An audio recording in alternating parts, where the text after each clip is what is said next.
gonna go ahead and get started a few minutes early. Looks like everybody has cleared and settled in.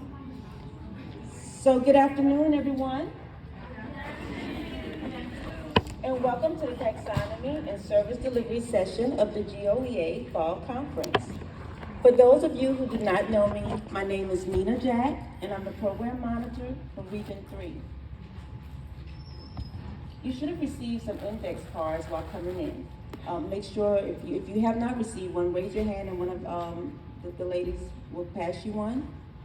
We're asking that you put your name and the name of your council on that card, and we're going to address questions at the end.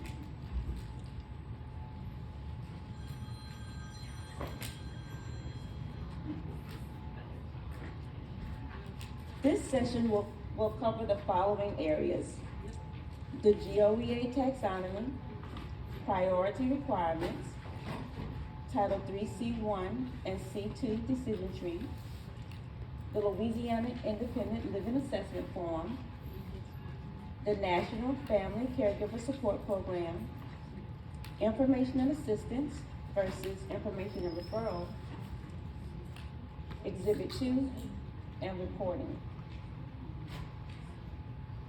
So to get started, the taxonomy is simply the tool that is used to serve as a guide providing information about service delivery and definitions, service units, the funding source that is allocated for the delivery of the service, and any additional requirements. Okay.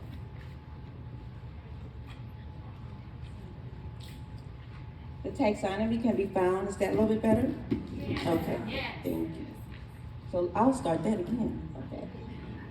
So to get started, the taxonomy is simply a tool that is used to serve as a guide, providing information about service delivery and definitions, service units, the funding source that is allocated for the delivery of the service, and any additional requirements. It can be found on the GOEA website at goea.la.gov.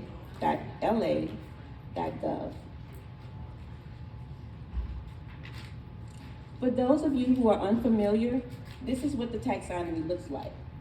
It has been updated for the current planning cycle, so please make sure you are using the 2024 through 2027 version of the taxonomy as your guide. The taxonomy is broken down into 3 different sections. We're going to start off with service and definitions, which defines the services each council is registered to provide. It is also the required services. And an example of a required service is telephoning, which is simply contacting individuals by phone on a routine basis to provide comfort, help, and determine physical status.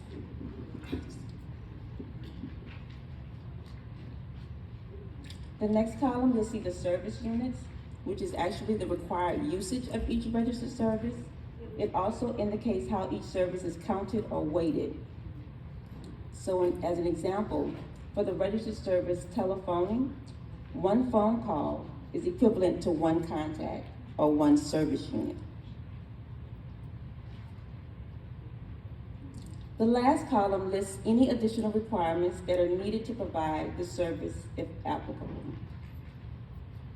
So as an example, employees that are hired to work with seniors who receive in-home services are required to pass a pre-employment background check, the National Sex Offender Registry check, and have certification in basic first aid.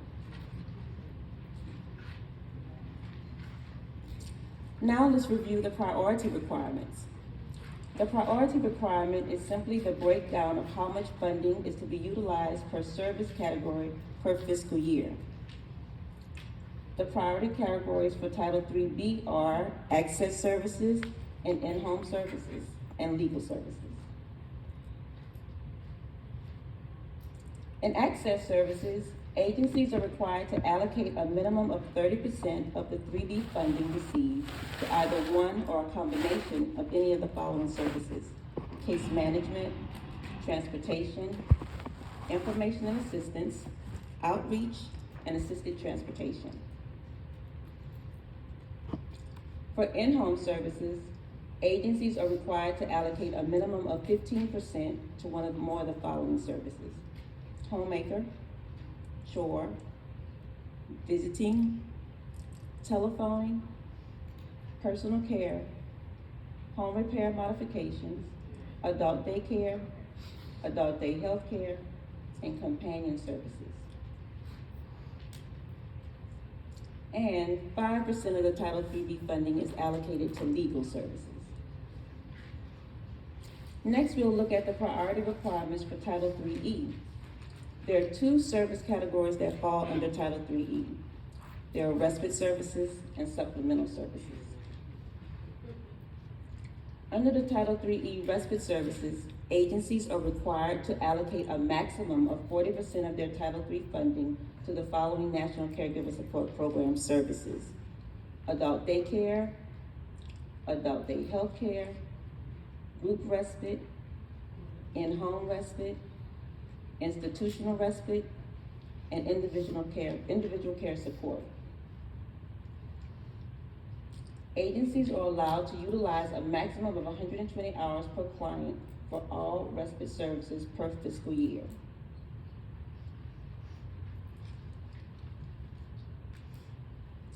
Under supplemental services, agencies are allowed to allocate up to 20% of their Title IIIE funding to the following National Caregiver Support Program services: chore, homemaker, material aid, personal care, companion, formerly known as sitter services, home repair modifications, and home delivered meals.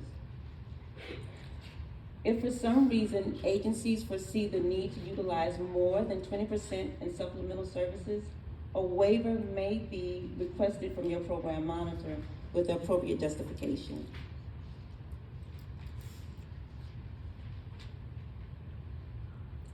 These are some of the most commonly used services: transportation, nutrition education, home delivered meals, and homemaker.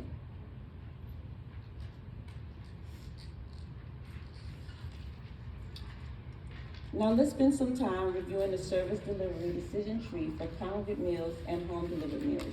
Everyone should have received this handout. Does everyone have one, or if you do not have one, could you raise your hand? Is anybody? I put my glasses on, let's see. Anybody? Yes. Great. Thank you, Jeremy.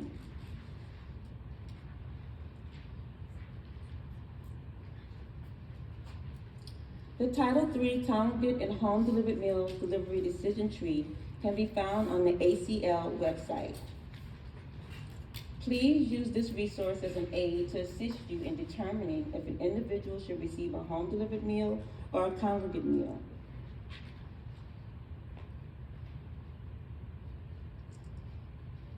Classification.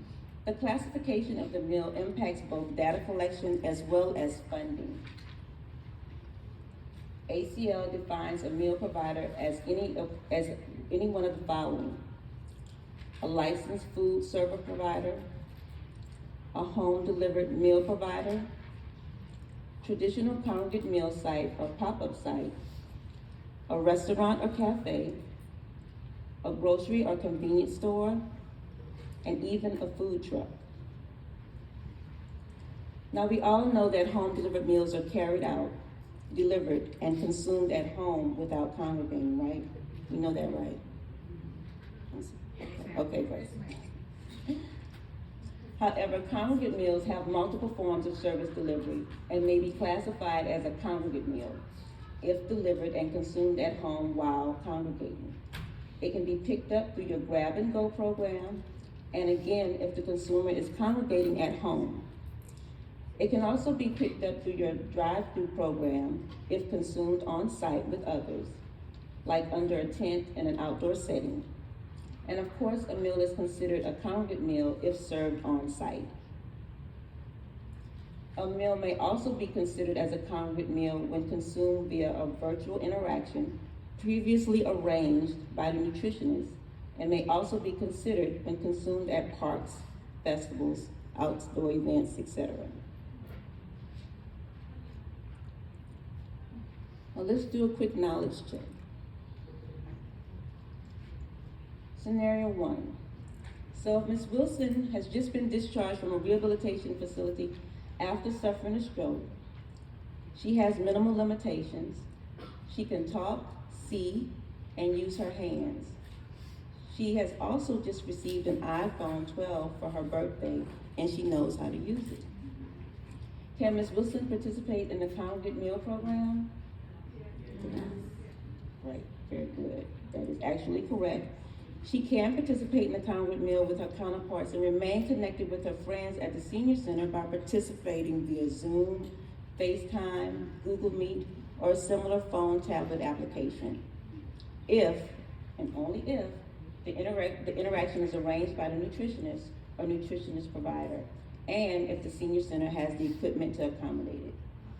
So listen guys, when your program monitor is giving you those gentle nudges, encouraging you to purchase equipment or technology to enhance your services, think of it as feedback that can position your agency to remain viable in times of uncertainty, like what happened in this scenario with Ms. Wilson, or as we just seen a few years ago, what we're currently in the COVID-19 recovery, and also through natural disasters.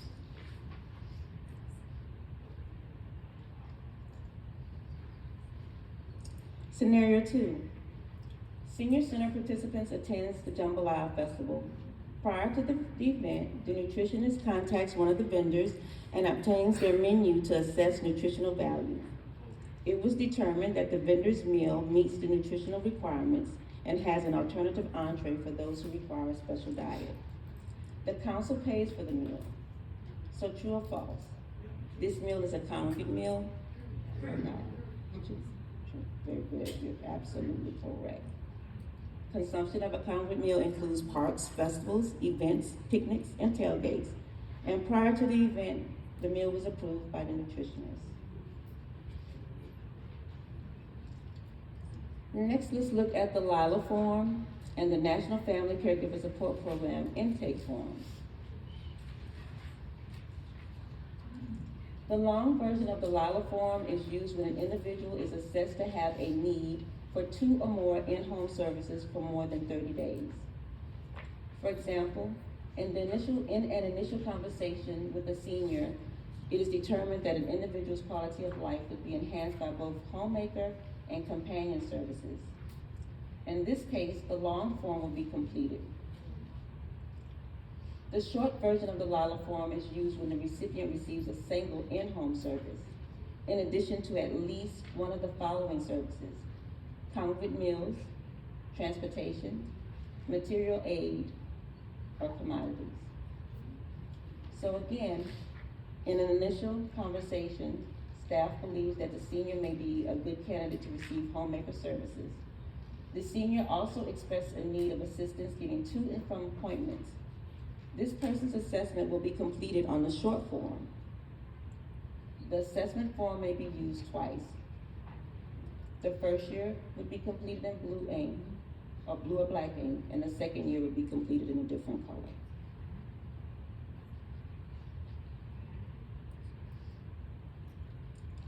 Service recipient priorities and eligibility requirements. We all know that persons, in order for persons to be qualified for the Title III funding, they have to be 60 years of age or older. Priority is given to persons who are frail, homebound by reason of illness or incapacitating disability, or otherwise isolated.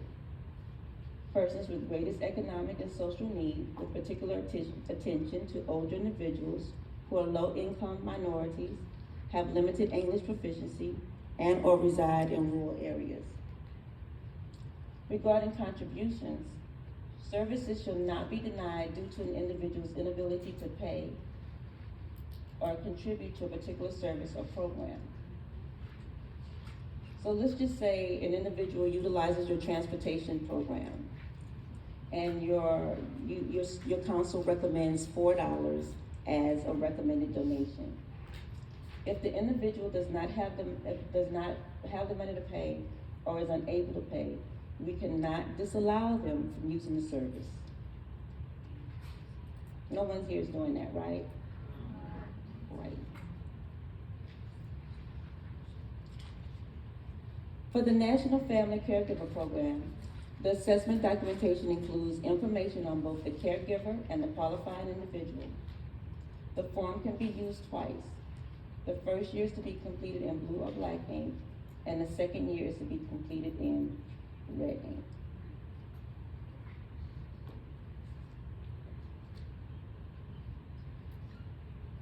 The Family Caregiver Support Program is designed to give added support and relief services to family members who are caregivers or to older individuals who are relative caregivers. Funding for the Family Caregiver Support Program comes from the Title III funds, 40% or more from respite services, and 20% is from supplemental services. In this program, the caregiver is the recipient of the service, and the qualifying individual is the individual receiving the support services. So for example, my 73-year-old mother qualifies for and is a recipient of companion services. I, as her caregiver, can qualify to receive in-home respite services for a few hours so that I can go and get my nails and my hair done. So that's what this program is designed to do. Now we will look at the differences between information and assistance and information and referral.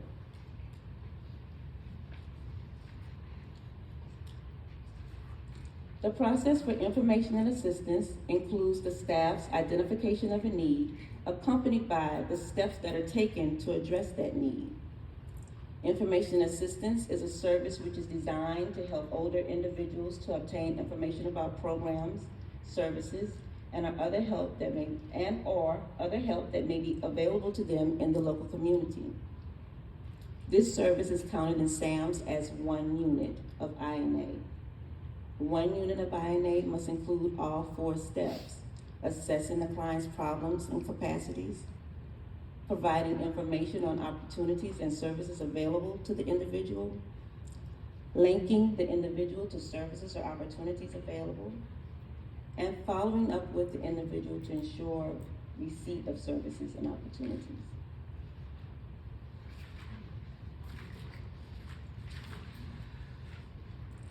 Unit of Information and Assistance and INA.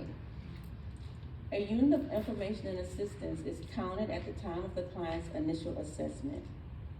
All active clients are required to be assessed annually, and a unit of INA is counted annually. If the client's situation has significantly changed and an assessment is completed, then a second unit of INA can be counted.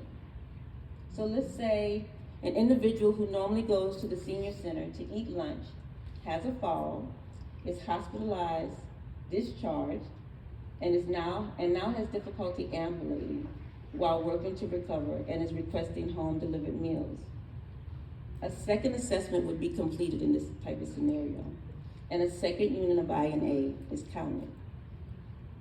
The total number of INA units should be closely reflective of the number of unduplicated clients.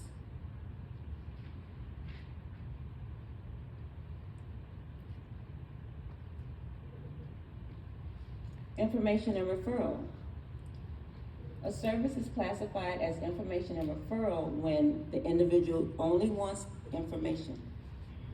If the agency does not provide the service requested, if there is no independent living assessment form or National Family Caregiver Support intake form completed, if an individual is not linked to a Title III service, and if there is no documentation of a service, and if the individual is not entered into SAMS and it is not a registered service. So, as an example, an individual expresses a need for food and inquires of supports or services to address the need. This may be a referral of SNAP benefits. The COA staff assists by providing contact information only and a method of access to the services. An assessment will not be completed in this scenario, and the individual would not be entered into SAMS. Another quick knowledge check.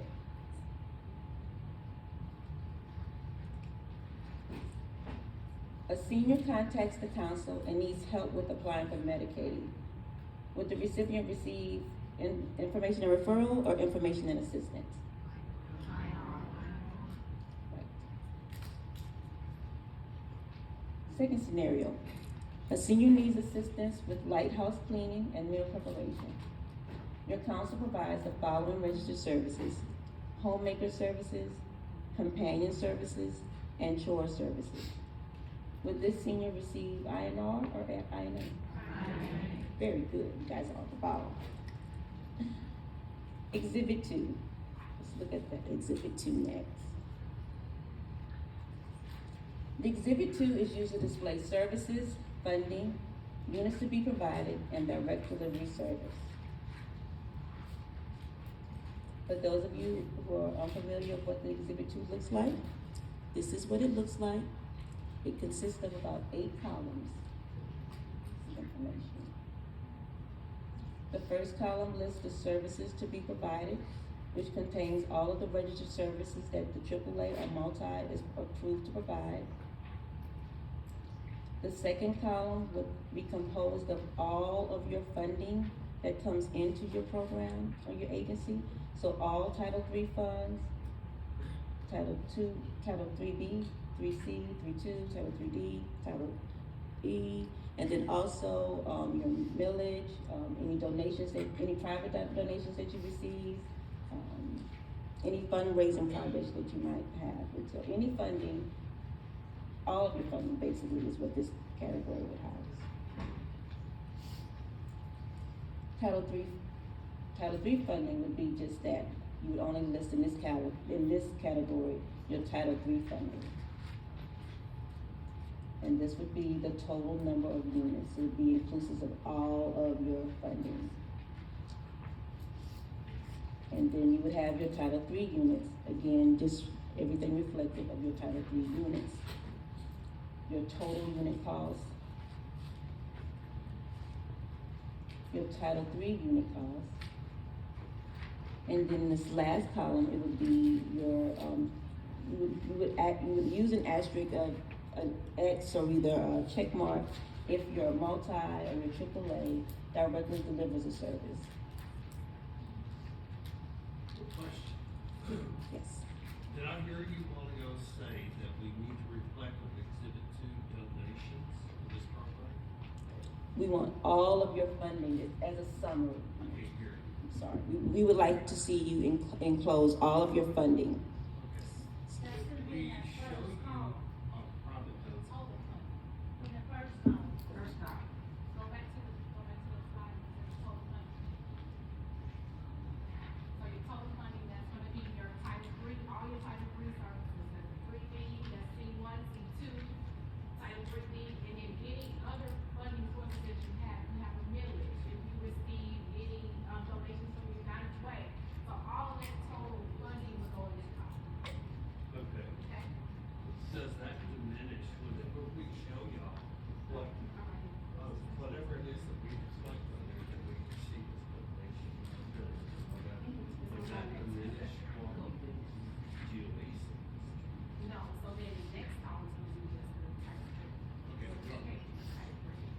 I'm just asking, will we get more of this or lesser? Because we do that. Oh, no, That's what I'm asking. no, it does not. That's what I'm asking. So did you guys hear his question? He wanted to know if all of the funding is reflected, did it diminish the amount of money that he receives from GOA? And it does not, in case anyone was interested in that.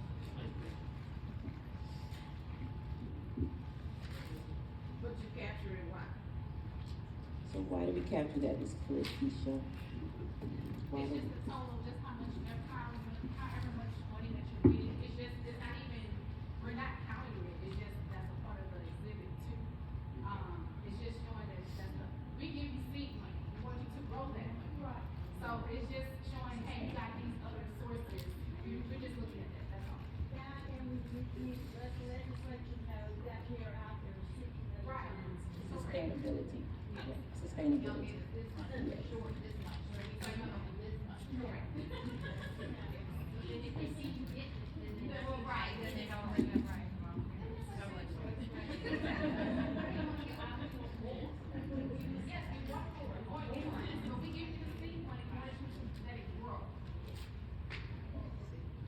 Now, important facts about the Exhibit 2. The Accounting and Finance Department receives your entire budget package, which is inclusive of the Exhibit 2.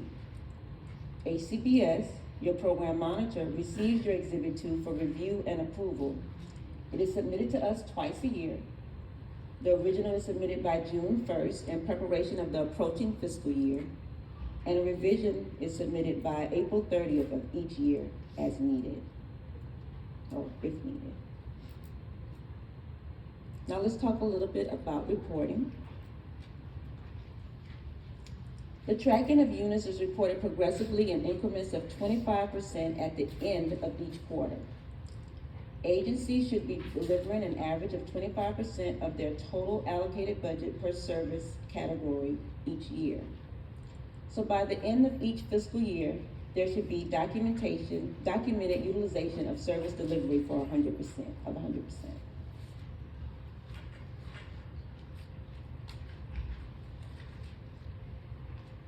The Older Americans Act performance system is the current data collection system we are currently using. It took the place of NAPA's.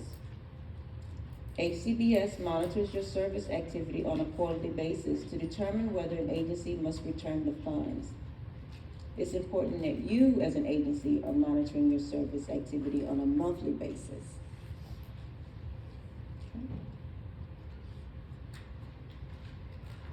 That's it. Any questions? Do we have questions on the cards?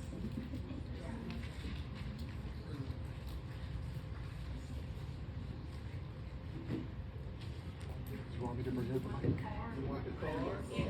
Okay.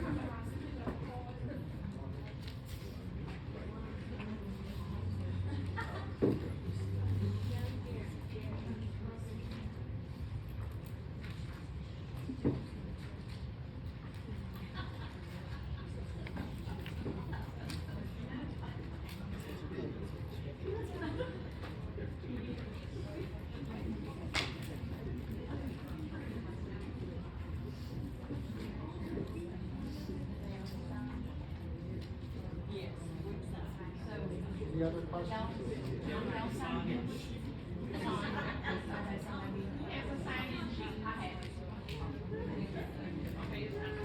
Okay, so we'll start with the first question. Gotta put my glasses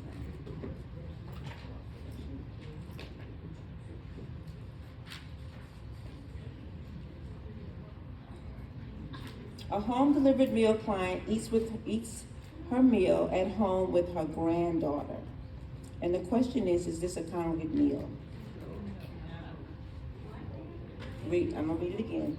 I think the HDM stands for Home Delivered Meal Client eats her meal at home with her granddaughter. Is this considered to be a congregate meal? It's That's what this says. That's what this says. If it also talks about if it's been pre-addressed with the nutritionist.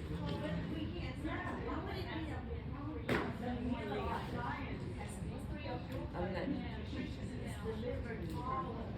Wait a minute, they have to be pre-approved to be with their granddaughter? I'm confused. No, we're talking. So the question is a home delivered meal client eats her meal at home. A home delivered meal client eats her meal at home with her granddaughter. And the question is it a congregate meal or a home delivered meal? It's a home delivered meal.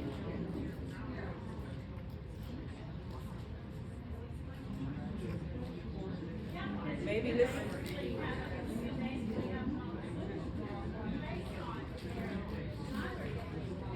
Correct.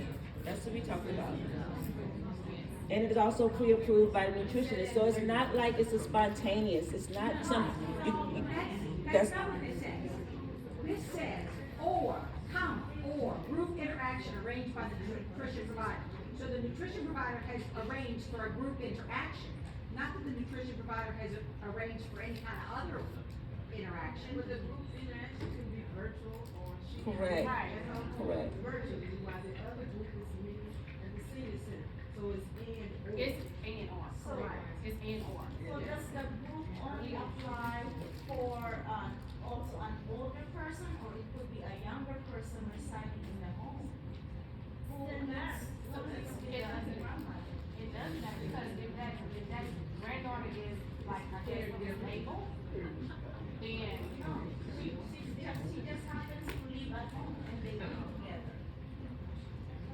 So that's like a congregate setting. right, right, it has different scenarios that can actually. This is kind of. So this is what you can actually use to determine what's the best solution, how you actually. Not alone, she could be covered. Right. So that's a congregate. So what's the husband and wife? Right, because they're, it's the same person, yes. As long as it's pre-approved by the district.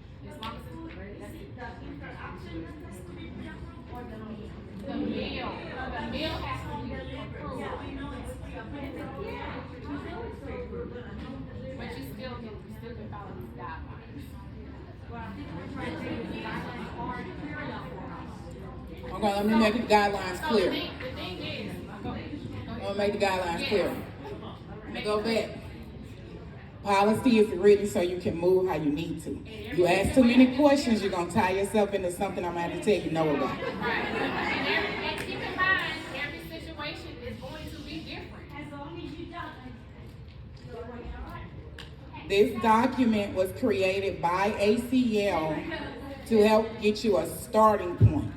Now, the one thing I have not done and intentionally did not do before we got here is highlight any keywords on what you should focus on, because my favorite words written throughout any policy that applies to the Asian network is, it is to the discretion of management. So, like Ms. James said, when you decided to assess that person, determine they were home delivered meals person, right? And this is another reason why we have not been very stringent on what this decision tree could possibly mean. We're gonna go with what it means for you. Right now you have ARP dollars. If you have a home delivered meals client and you got way too much C1 money, you might have to say that person is being covered by ARP C1, even though they are a home delivered meals client prior to, by definition, prior to COVID. Original definition, that's better, Ms. Donna. We have people that need to sign every day, but we had to close because of a hurricane, and so we got the shelves filled with meals.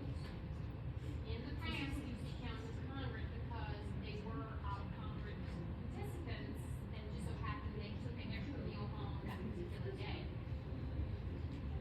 Are they C1 or C2? Because they would normally eat at the site every day. Okay. In the past, we had to follow the revised statute on what a congregate meal was. And we had to not unpack too much whenever we experienced a weather event. They were traditionally C1. We budgeted them as C1. We're gonna keep them as C1. Right now, today, depends on what money you're using to cover the cost of that meal.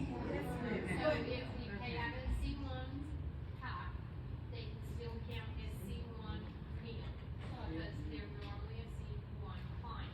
Because when you assess them, you determine that C1 money could cover any meal they consumed. Right. We do units at the beginning of the year, we were counting, we served 250 days at that, and then a hurricane or ice storm comes, it throws our units all back, if we have to count as C1. But if you had to change it, you would be going back and forth. Yes. C1 is C2, so if they're normally. A C1. They stay a C1. Because that's what you budgeted. You have, this is the idea of where you are now. Plus at one time, way back, they really wasn't supposed to get votes, because if they were considered a homebound person, they shouldn't be on the C1 roster, because they can get out to the site, so y'all were watching that at one time. And we still are. Okay, We're still doing it. meals are counted as C1 for emergency meals account, or however you pay for them. Until we are done with ARP funding, anyone that you have traditionally covered their meal costs with regular Title III dollars, they will remain a C1 meal recipient. They were there before COVID. C2 meals, if you were covering their meals with regular Title III C2 dollars, they will remain a home delivered meals person. That's what they were before COVID. Don't even look at that twice. Just keep those there. Shavon, this gives us flexibility to really dictate how we want to, depending on our pockets. Depending on your pots of money. This is strictly for those individuals that say, I cannot come back in your senior center. I don't want to get COVID. It's not safe. I just don't want to. But you know they are going to church and they're going to Walmart. They're going everywhere else. Because what they're really telling you is, I want my food to go. I want my meal and I'm ready to go. I don't want to. So depending on what you know about them, if you know they go over to the local park and they sit and play bridge or bingo or whatever with a whole group of friends, and you have a ton of C2 ARP money available, and that's how they were able to come pick that meal up, their meal is paid for by C2 ARP and their unit is counted under there. That is where you stop. Do not determine what kind of client that person is, because they're ARP client, they temporary, and they're going to be mad at you when you kick them off June 30th. So that's it.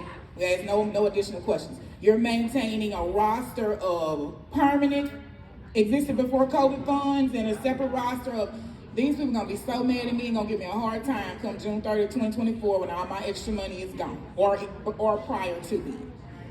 Anything with regular Title III dollars, follow the traditional definitions.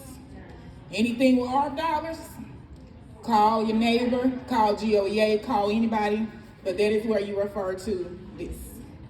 Most of your traditional C1 and C2 dollars, you will not have anybody saying, oh, I just want to come pick it up, more so than you have those new people that knew it was not a thing prior to COVID existing. You're welcome. Next question. Do we have the option of saying that there is no drive-through? You do.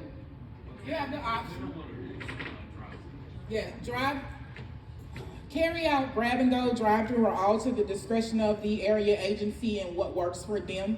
It does not work for some area agencies. It really puts you in a bind. That it all rolls back into your budgeting. When you decide how much money you have and what your needs are, if you don't need somebody just coming just to bully you and saying you have a drive-through, and then you know they're not gonna even eat the food, they just throwing it away. If that's not your best effort, then don't do that. Because if they can come drive through, they can also get out the car, even if they leave it running, and come inside, get their meal, and keep it moving. But it's seriously up to the AAA. We won't mandate who must do what anywhere. But I have a question.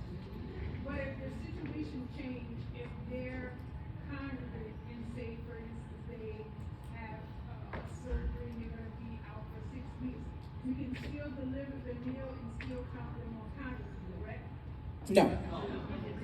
You have to reassess them because their situation has changed, and you would have to know if you can afford to move them over to as a home delivered meals recipient. That's not the same. That's putting us back into our traditional normal definitions of the services that we do. See, that long out, depending on the procedure or whatever, they're gonna say, oh, I'm gonna be gone for a couple weeks, gonna put everything on hold. They call you back and say, I still can't come. That's your indication. We need to go reassess this individual to determine, are they now more of a homebound individual that is unable to congregate? That's a different scenario. But if they're able to come back, then we would switch it back to congregate? After you assess them, you gotta assess them first. It dead stops until you have the assessment. You may get there and determine that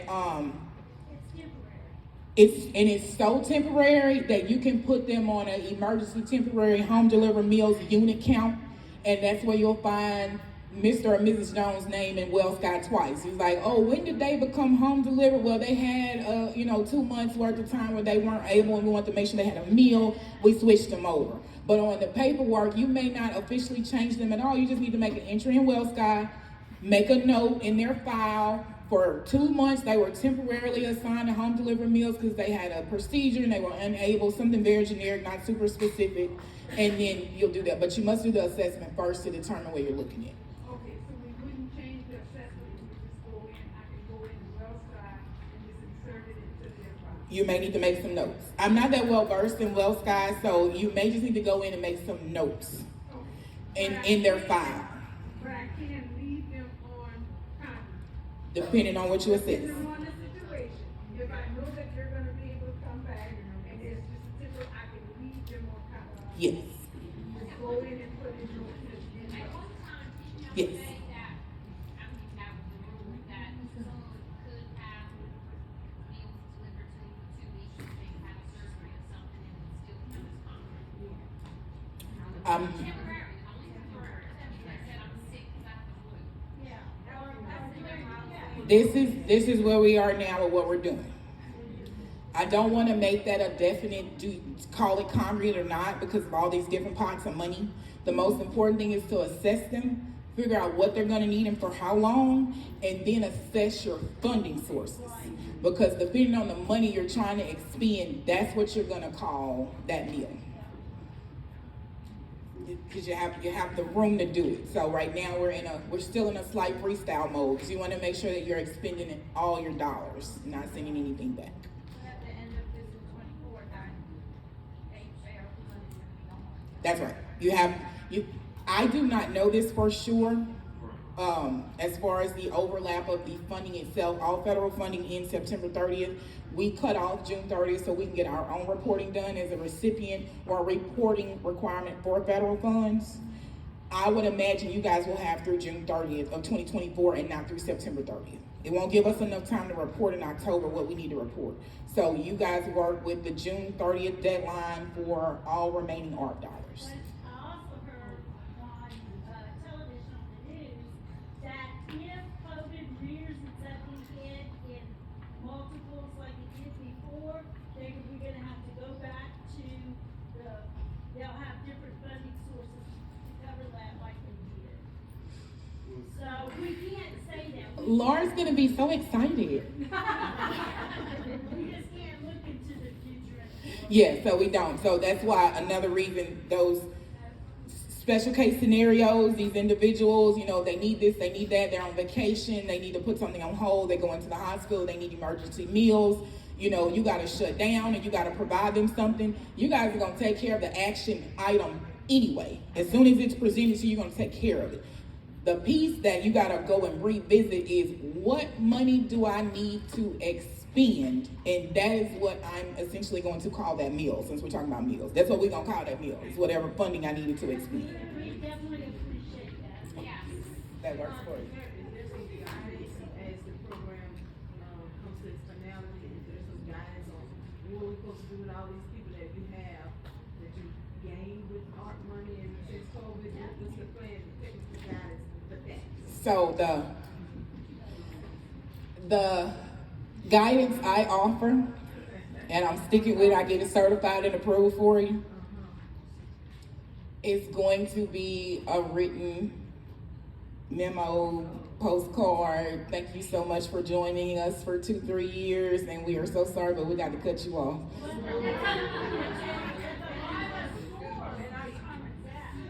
It does, but because I have to do what is best for you. You're gonna go with the roster you had before COVID, and you cutting off everybody that came on in 2020. They gone, and if they want it bad enough, they know where to find you.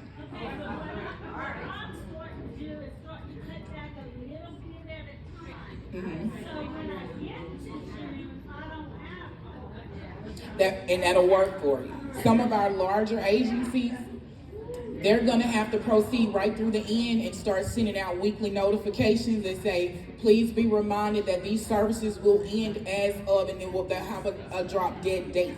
They will end, they will be completely cut off. And I'm sectioning them also, they want to see they have to do it in. Yes. Now, I just don't want to die. Right.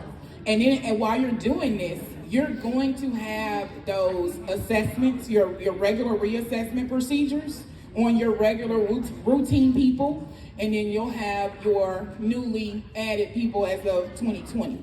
Your regular people, if they're in better condition and that LILA score is giving you they're able, they need to call one of the CSEP providers and go do their 4 years and, earn a few dollars.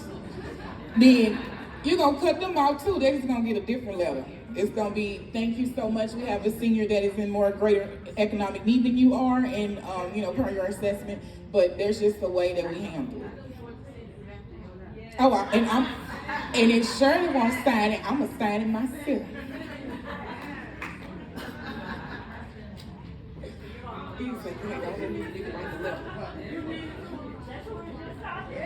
Yeah, we did discuss this in the office.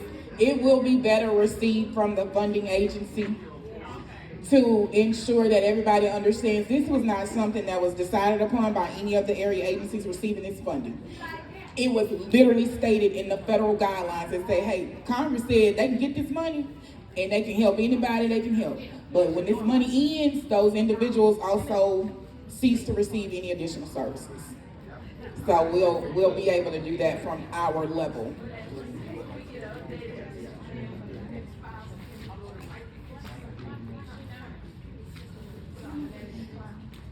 You can go to electronic server clouds or whatever's viable for you, CDs and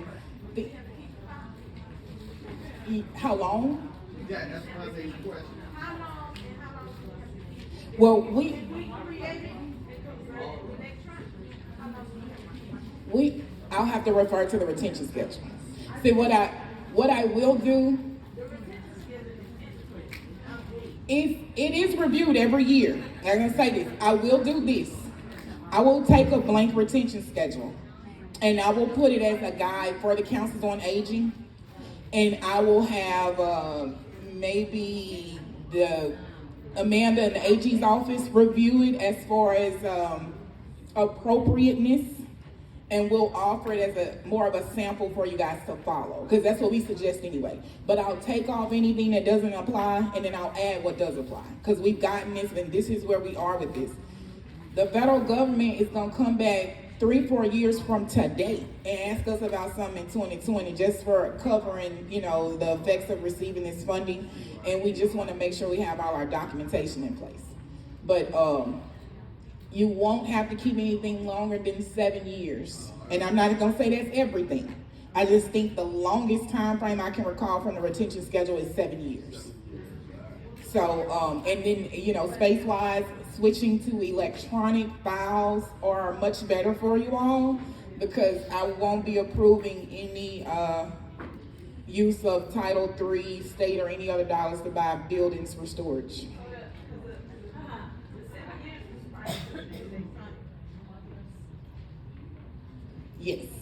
Yes, because we were just able to secure receiving electronic signatures on your financial reports. I made a big fuss about that because I don't have time for all these paper cuts coming to pull all these 12 months worth of reports out of these folders that were not conducive to what I wanted to be doing. And then the legislature takes electronic signatures, so Karen took it to the powers that be at that time, and she told them, we gonna have to do it, because it was very taxing on y'all. So imagine me trying to pull 645 out of a folder, that's just the 5 programs before art. But we was doing it today, y'all. I wouldn't be here today. I would have ran away already. I'd have been in a padded room because it's too much paper. So I can imagine the struggles y'all deal with the papers and the assessments and the client logs. So yeah, that'll, we'll look at it, we'll tighten it up, and we'll put some on the website for y'all to refer to more quickly than us trying to find the retention schedule. Because I don't do well with the retention schedule. HR is on me did they ask you? They asked me 2 weeks ago, and did they ask you about the retention schedule? Yeah, because I didn't answer the email. It gives me anxiety, so I understand. I don't like the schedule, it's weird. But it has been reviewed by legislative auditors several times, and we, as a state agency, because of the different types of funding we get, and the people that we service, we're required to keep those things and figure it out every year when we have to do our file dumping. But we now did get approval to go electronic only. So I don't print out all the stuff y'all send me and make a paper file. Any other questions? Nina left me. Oh, are you picking up questions? Oh, she's picking up questions. So actually, we're doing our door prize. If Oh, we did not answer your question, your program monitor will follow up with you if your question did not get answered today. But anybody that did not turn in a card, I want your card for door prize.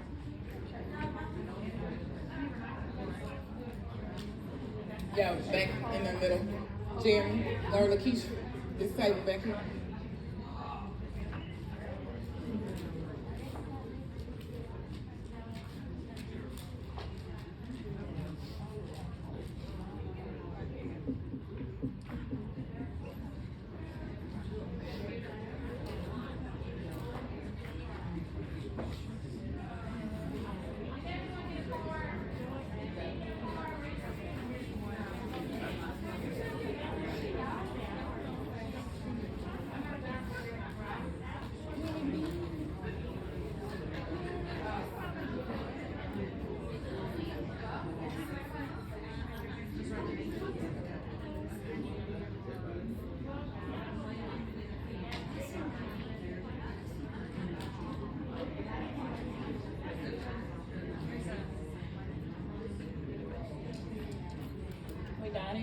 Jeremy, do you still have your bag from last time? If not, there's one up here that you can use. You're welcome. Y'all have any other questions? Yes? Oh my, should I run away? Well, that's where it starts. Know where to find me and stuff. Yeah, any of those, I think that one's good. That one works. Just take the stuff out of it.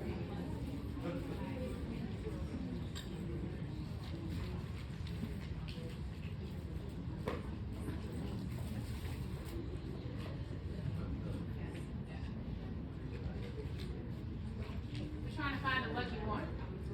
Trying to answer.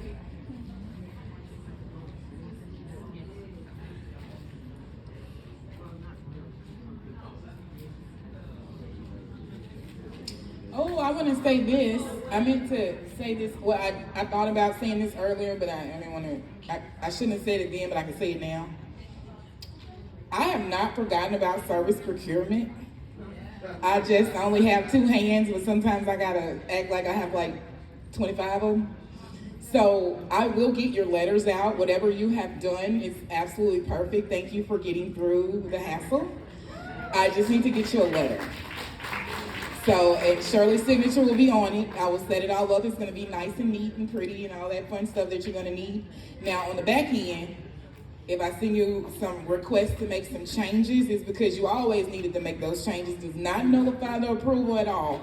But what we would like to do is set up your template